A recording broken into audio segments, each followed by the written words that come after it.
नमस्कार मंडळी. आज आपण अशा एका गोष्टीबद्दल बोलणार आहोत, जी आपल्या क्षणावर परिणाम करते. ती दिसत नाही, तिला स्पर्श करता येत नाही, पण तिची ताकद इतकी मोठी आहे, की ती आपलं संपूर्ण आयुष्य बदलू शकते. ती गोष्ट म्हणजे आपले विचार. विचार हे खरंच एक दुधारी शस्त्र आहे. ते आपल्याला उंच भरारीही घेऊ देतात आणि खोल दरीतही ढकलू शकतात. ते आपल्याला घडवू शकतात किंवा बिघडवू शकतात. प्रश्न एवढाच असतो, आपण त्यांचा वापर कसा करतो?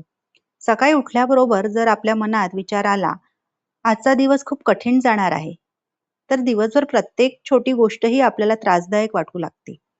पण जर तोच दिवस आपण आज काहीतरी चांगलं करणार आहे, काही चांगलं घडणार आहे, या विश्वासाने सुरू केला, तर त्याच परिस्थितीकडे पाहण्याचा आपला दृष्टिकोन बदलतो. परिस्थिती तीच असते, बदललेले असतात फक्त विचार. आपल्या शरीरावरही विचारांचा प्रचंड परिणाम होतो.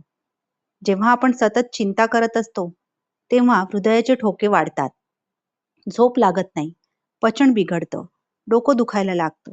शरीर थकलेलं नसतं, पण मन थकलेलं असतं.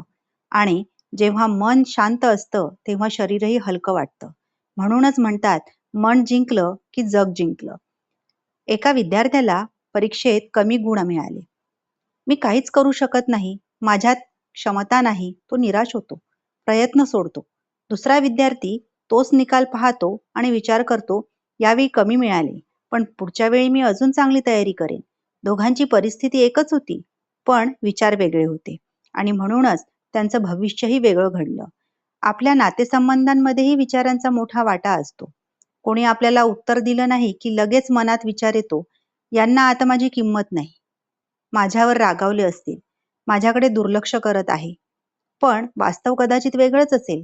समोरची व्यक्ती कामात व्यस्त असू शकते, तिची तब्येत ठीक नसू शकते किंवा ती स्वतःच एखाद्या समस्येत असू शकते.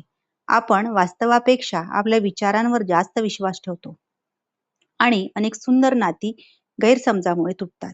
विचार म्हणजे सत्य नसतं, तो फक्त आपल्या मनाने केलेला अर्थ असतो. आपण स्वतःबद्दल काय विचार करतो, त्यावर आपला आत्मविश्वास उभा राहतो. जर आपण सतत स्वतःला सांगत राहिलो, मी काहीच नाही, माझ्याकडून होणार नाही, मी इतरांपेक्षा कमी आहे, तर हळूहळू आपण त्यावर विश्वास ठेवू लागतो.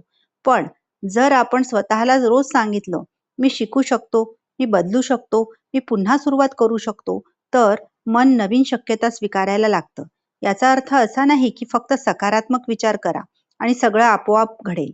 नाही, सकारात्मक विचार म्हणजे वास्तव नाकारणं नाही, तर वास्तव स्वीकारून त्यातून मार्ग शोधण्याची तयारी ठेवणं होय.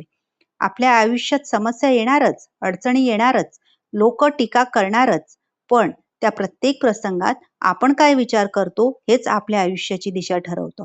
जेव्हा जेव्हा मनात नकारात्मक विचार येईल, तेव्हा स्वतःला 3 प्रश्न विचारा. हा विचार खरोखरच सत्य आहे का? या विचारामुळे मला काही फायदा होतोय का? याऐवजी मी अधिक सकारात्मक आणि वास्तववादी कोणता विचार करू शकतो?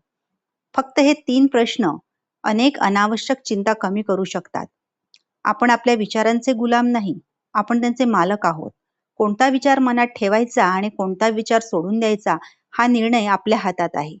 आयुष्य बदलण्यासाठी नेहमी मोठ्या संधीची गरज नसते. कधी-कधी फक्त एक विचार बदलला तरी संपूर्ण आयुष्य बदलायला सुरुवात होते. कारण विचारातून भावना जन्म घेतात, भावनातून कृती, कृतीतून सवयी तयार होतात आणि सवयी मिळून आपलं आयुष्य, संपूर्ण आयुष्य घडतं. विचार हे खरंच दुधारी शस्त्र आहे. त्यांनी स्वतःला जखमी करायचं की स्वतःचं सुंदर आयुष्य घडवायचं, हा निर्णय आपल्या प्रत्येकाच्या हातात आहे. धन्यवाद. जर हा विचार तुम्हाला आवडला असेल, तर हा व्हिडिओ नक्की शेअर करा. आपल्या जवळच्या व्यक्तीपर्यंत हा संदेश पोहोचू द्या. अशाच जीवनाला दिशा देणाऱ्या विषयांसाठी चॅनलला सबस्क्राईब करा आणि व्हिडिओ आवडल्यास लाईक करायला विसरू नका. पुन्हा भेटूया माझ्यातील मी अंतर